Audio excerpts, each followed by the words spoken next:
লড়াইয়ের ময়দানে প্রাক্তন সেনাপতি, তবে এবার যুদ্ধক্ষেত্র থেকে সোজা ভোটের ময়দানে দেশ সেবার লক্ষ্য নিয়েই নতুন লড়াই শুরু করলেন প্রাক্তন সেনাপতি তথা ধূপগুড়ি বিধানসভার বিজেপি প্রার্থী নরেশচন্দ্র রায়। আনুষ্ঠানিকভাবে এদিন তার নির্বাচনী প্রচার কার্য শুরু হয়। দিনের শুরুতেই কর্মী সমর্থকদের সঙ্গে নিয়ে ধূপগুড়ির কালী মন্দিরে পুজো দেন তিনি। মায়ের আশীর্বাদ নিয়ে দেওয়াল লিখনের মধ্য দিয়ে প্রচারের শুভ সূচনা করেন। ধূপগুড়ি আগাগোড়া থেকে ধূপগুড়ি একটা শক্ত ঘাঁটি ভারতীয় জনতা পার্টি, এটা দীর্ঘদিন ধরে চলে আসছে। ধূপগুড়িতে মানুষের শক্ত ঘাঁটি, বুধে শক্তিশালী সংগঠন। এখানকার মানুষেরা মনে প্রাণে বিজেপিকে ভালোবাসে, বিজেপিকে ভোটটা দেয়।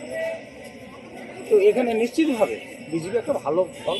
উপনির্বাচনের ভোটটা একমাত্র মহাকুমারের নামে একটা ভাওতা বুঝিয়ে মানুষের কাছে ভোটটা নিয়েছে টিএমসি।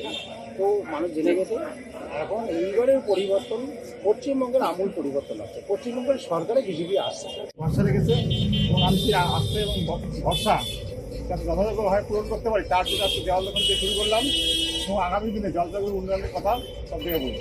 বলছে আপনার প্রতিপক্ষ তো একদম হেভি হয়ে কিছু হয় না, পলিটিক্স হেভি হতে কিছু নেই, কিন্তু জনগণ যার সময় সেই হেভি।